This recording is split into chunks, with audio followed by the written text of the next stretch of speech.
È stato per mesi e mesi terreno di scontro politico e istituzionale, da una parte la provincia regionale di Agrigento, dall'altra Palazzo dei Giganti e la Camera di Commercio. In mezzo la figura del maltese Joseph Mifsud, presidente del consorzio universitario di Contrada Calcarelle, sponsorizzato e voluto da Eugenio Dorsi, contrastato dai principali partner del polo. Ora il mandato di Mifsud è scaduto e il presidente della provincia non se l'è sentita di forzare la mano. La scelta di Mifsud di commissario è per dare continuità alla sua attività, anche perché mi sembra giusto, se non proprio democratico, parlare con i soci fondatori per capire che tipo di consiglio di amministrazione dobbiamo dare al CUPA per i prossimi 3 anni. Resta scontato il mio apprezzamento e la mia stima nei confronti del professore Mifsud.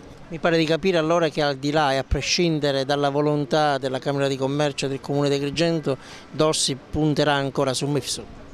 Io l'ho sempre detto, ricorderà qualche mese fa quando c'è stata una sorta di processo in consiglio provinciale, noi abbiamo messo le carte in tavola e mi pare che in quell'occasione ci sia stato pure l'applauso dell'intero consiglio provinciale.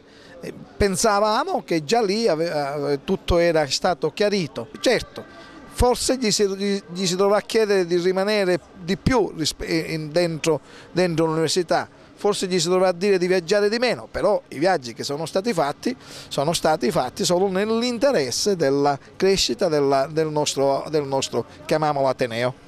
Chiaramente se dovessero indicarmi nominativi, professionalità superiori al presidente Joseph Mifsud, io non lesinerei a dire se c'è qualcosa di meglio, prendiamo qualcosa di meglio. Il Polo Universitario di Agrigento è una sua creatura, in quale direzione sta andando secondo lei? Ma sta andando nella direzione in cui stanno andando tutti i poli decentrati della regione, cioè quella di regolarsi sulla base delle nuove normative nazionali.